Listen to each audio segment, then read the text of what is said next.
Welcome to KelleyDryeAdLaw Access podcast, and this is Simone Roach.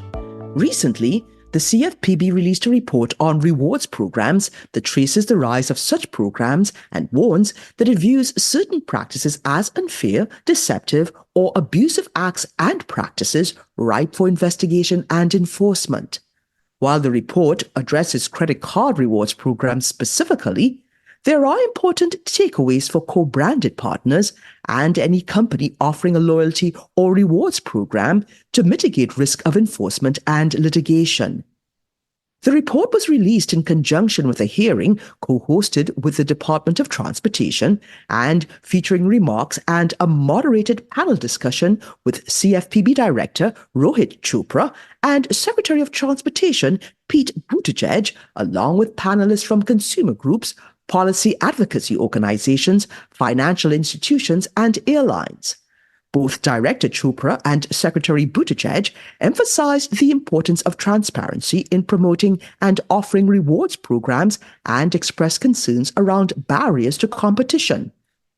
The CFPB report details 4 categories of common consumer complaints and potential regulatory issues with rewards programs. Vague or hidden conditions. The report describes complaints from consumers misled by advertising for rewards programs where important limitations were buried in dense terms or not otherwise adequately disclosed.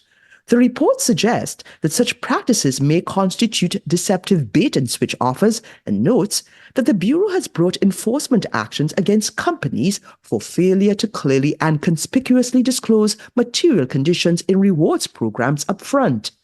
The report notes that such complaints were particularly prevalent for bonus or introductory offers and so-called churning prohibitions intended to protect companies from consumers manipulating rewards programs by serially signing up for and canceling accounts. Devaluing earned rewards or changing program benefits. According to the report, consumers regularly complained about issuers or partners devaluing rewards or otherwise eliminating certain benefits associated with membership or status tiers. In remarks at the hearing, Director Chopra noted that while the Credit Card Responsibility and Disclosure Act of 2009, Card Act, prohibits credit card companies from unilaterally changing certain terms in credit card agreements, issuers and partners regularly change terms to rewards and loyalty programs because the Card Act does not apply. Director Chopra suggested that such changes are problematic and may violate the law if they deprive consumers of promised benefits, particularly where they occur without notice. Customer service issues and technical glitches. The report details complaints from consumers who were unable to redeem rewards due to technical glitches, customer service issues, or so-called doom loops where consumers are unable to reach the correct entity or department. Revocation and expiration. Finally, the report notes complaints from consumers who report having their accounts closed and associated benefits revoked, or consumers who had their rewards expired or benefits withheld, notwithstanding a current and active account. While potentially frustrating for consumers, many practices identified in the report are not necessarily unlawful, at least depending on how they are effectuated. Companies can, and often must, preserve flexibility in how they offer benefits and related redemption terms. Similarly, expiring rewards or conditioning benefits on meeting certain requirements is not inherently unlawful. Those limitations just need to be clearly and conspicuously disclosed.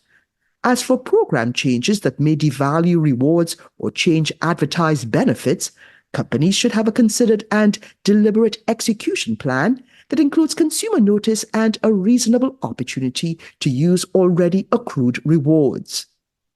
In addition to potential enforcement by the CFPB for programs offered in connection with financial products or services, or DOT for airlines rewards programs, the FTC and state AGs also scrutinize rewards programs and related advertising. Plaintiffs' attorneys are also active in this space and have brought class actions under state UDAP laws that may result in significant monetary settlements. For example, linked to our blog is the AutoZone's class action settlement in 2019 for $50 million. Ultimately, while the Bureau's report questions whether rewards programs are ultimately beneficial for most consumers, it also seems to acknowledge that the growing popularity of these programs reflects that they are here to stay. Companies offering such programs or partnering with third parties to offer such programs should take note of the renewed regulatory interest and evaluate their marketing and servicing practices to ensure that any risk is worth the reward. And if you'd like more information on what you've heard on this topic, please contact Donnelly McDowell, and you can find his contact details in the show notes. And also, please see our Advertising and Privacy Law Resource Center available at KelleyDrye.com.